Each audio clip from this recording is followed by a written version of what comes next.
Author and motivational speaker Maano Ramadwa shares his personal experience and perspective of being a teacher and principal in the book titled Teach to Inspire. He is in studio with us this morning to tell us more about his inspirational book that dissects a first-hand account of working in South African schools.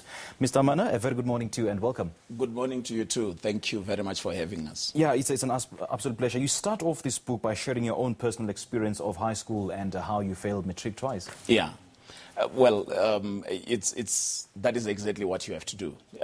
People don't believe theoretical inspiration. They believe inspiration that comes from the heart. Okay. So I had to share my experiences because my life as a teacher was as a result of the other teachers who inspired me to become the best that I could be. Okay. And what was it about teaching that appealed to you that made you decide that you want to do it for the rest of your life? I have to be honest with you. When there are teachers in your life who taught you in a manner that simplified their subjects, you begin to love the subject, you begin to love the way they treating you.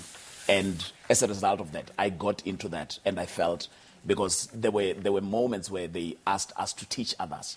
So that was the turning point. When you started teaching others, you fell in love with it. Right, you grow and develop that passion. And develop that passion in the long run, yeah. And having been a teacher and a principal for a very long time, do you want to take us through some of the challenges that teachers face on a daily basis? Yes, you know, here is my take of the whole teaching profession. You bringing in, you and I will agree, a child is a gift.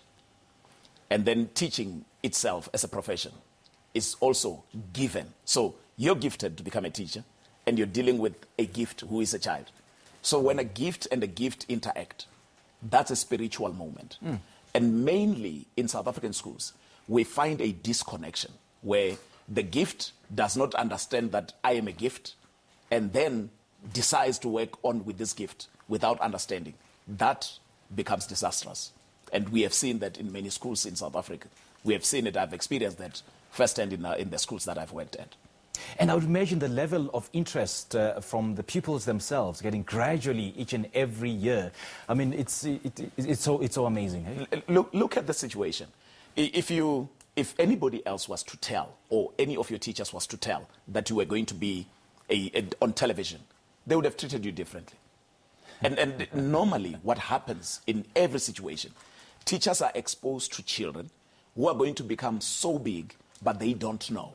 And the interaction with them at that particular level, it's a special moment. After years, now you come to meet this guy whom you taught at grade 1, and he's now speaking on television every single day. You feel so proud. But what if you did not actually impart important things and values into this child? It becomes an embarrassment after 20 years of having interacted with that gift. Totally agree with you. Yeah. Now, why is this book so important? I mean, in light of the horrific events that we see on a daily basis in our schools. The book touches on a number of things. It touches on how the teacher himself should conduct himself in relation to the profession, also in relation to the gifts, these learners, because it's so important how we understand these things, because we finish our varsity years and colleges, the training that goes with it. We finish it so early, but then we interact with children who are by far outside and away from where we ended when we finished. So you can see that it's on its own. It draws us to experience, but at the same time, it teaches us to say, these children are far ahead for our level at that particular time when we were still at school. So it becomes a challenging situation, but it needs to be mediated in a manner that is more understandable and that gives more inspiration to the learners themselves. And having said that, so much can be said about the state and the level of education in our country. What are your views on that? My views are teachers there's always going to be a teacher and a learner. Yes. And a teacher knows better and a learner knows less in terms of their interaction. So it means that if I know that this child is behaving at the age of 16 and we expect them to behave like a child who is 16 years old, because I know better, I should understand that this is the behavior of that particular child who is like me when I was 16. So there must be that kind of understanding. You're also an inspirational and motivational speaker, and you talk of restarting and resuscitating one's life and how you use that to better your own life. I was 23 when I got my matric. So after having gone to school twice the previous years, but that experience on its own, it taught me very serious lessons in life, and that is why I always believe that there's always an opportunity for anyone to restart their lives. It doesn't matter whether you have made mistakes as a human being, because every single person's mistakes are just a platform for you to step up to the different level. And you also started your own educational foundation. Tell us more about that and what its main objectives are. I have been in the education department for some time, and I have seen children who are so talented, children who can draw you within a few seconds. And those children, simply because of the difficulty of science and life sciences and mathematics, they end up nowhere.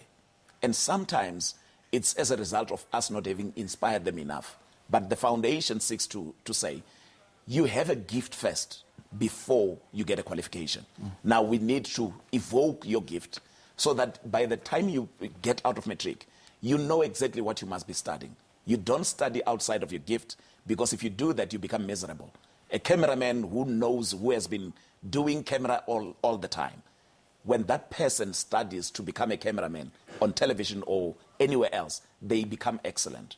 And in the process, they become entrepreneurial. So we solve the problems of entrepreneurship and joblessness through these gifts when the children find themselves, and we just boom it. South Africa becomes a better place to live. Food for thought, that, Mr. Ramadwa. Thank you so much for that. We appreciate your time. Thank you very much. Maano Ramadwa is a published author, speaker, and former school principal and community volunteer, and has been talking to us about his book titled Teach to Inspire. Let's now go back to the main desk with Pearl with the question of the day.